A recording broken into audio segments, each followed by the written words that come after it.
हरे कृष्णा। राधे राधे। कैसे हैं आप सब लोग? आप सभी का स्वागत है आपका अपने चैनल कृष्णा प्यारी शिखा में। तो आज की वीडियो में आप लोगों को सुनाने वाली हूँ सफला एकादशी व्रत कथा। आज है सफला एकादशी। सबसे पहले आप सभी को सफला एकादशी की बहुत बहुत शुभकामनाएं। सफला एकादशी पौष माह के कृष्ण पक्ष में आती है, जिसकी व्रत कथा मैं आज आपको सुना रही हूँ। तो कथा कुछ इस प्रकार से है। युधिष्ठिर बोले, पौष कृष्ण पक्ष में कौन सी एकादशी होती है, उसका क्या नाम है, क्या विधि है, किस देवता का उस दिन पूजन होता है? हे जनार्दन, ये मुझसे विस्तार से कहिए। श्री कृष्ण बोले, हे राजन, आपके स्नेह के कारण मैं कहता हूँ, पौष कृष्ण पक्ष में जो द्वादशी युक्त एकादशी होती है, उसकी विधि लोक हित के लिए मैं तुमसे कहूँगा। इस एकादशी का नाम सफला है। इसके नारायण अधिदेव है, विधि पूर्वक उनका पूजन करें। हे राजन, जो सदा एकादशी का व्रत करते हैं वो सर्वथा मेरे प्रिय हैं। अब सफला एकादशी पूजन की विधि सुनो। व्रत के दिन अच्छे ऋतु फलों से मेरा पूजन करें। सफला में दीपदान विशेष उत्तम कहा है। रात्रि में विधि पूर्वक दीपदान करना चाहिए। जब तक नेत्र खुले रहें तब तक एकाग्र चित्त से रात्रि में जो जागरण करे उसके पुण्य का फल सुनो।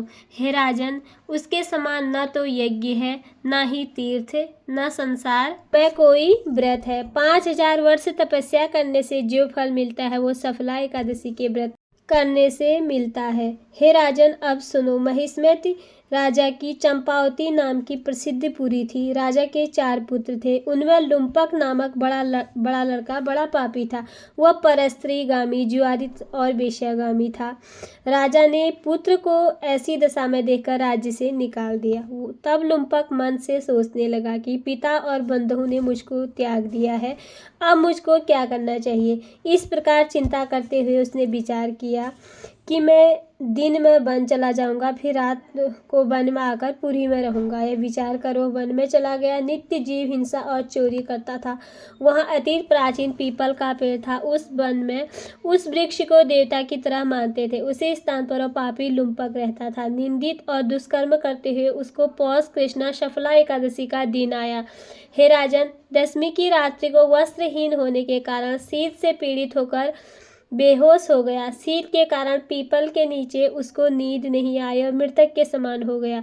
दांतों को कटकटाते हुए रात्रि बीत गई। सूर्योदय होने पर उसको होश नहीं हुआ। सफला एकादशी के दिन लुम्पक बेहोश पड़ा रहा।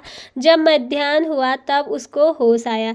चैतन्य होने के थोड़ी देर बाद वह अपने आसन से उठा। वह पग पग गिरता पड़ता लंगड़े की तरह चलने लगा। वह भूख प्यास से पीड़ित होकर वन में गया। उस दुष्ट लुम्पक को जीव हिंसा की शक्ति नहीं रही। जो फल भूमि पर पड़े हुए थे उनको उठा लाया। जब तक वह वहां आया सूर्य अस्त हो गया। हे तात, अब क्या होगा, ऐसा कहकर दुखी होकर विलाप करने लगा। वे सब फल पेड़ के नीचे रख दिए। रात्रि में उसको नींद नहीं आई, इससे उसका जागरण हो गया। मधुसूदन भगवान ने उन फलों का पूजन और सफला एकादशी का व्रत स्वीकार कर लिया। इस प्रकार लुम्पक ने अकस्मात व्रत कर लिया। इस व्रत के प्रभाव से भगवान प्रसन्न हुए और आकाशवाणी हुई। सूर्य के उदय होने पर पिता के पास जाकर निष्कंटक राज्य का उपभोग करना। भगवान की कृपा से वह दिव्य रूप हो गया। सुंदर आभूषणों को धारण कर पिता के पास पहुंचा। उसको देखकर पिता ने निष्कंटक राज्य दे दिया। उसने बहुत वर्षों तक राज्य किया। एकादशी के दिन वो भगवान की भक्ति में लीन रहने लगा। वृद्धावस्था प्राप्त होने पर पुत्र को राजगद्दी देकर वन को चला गया।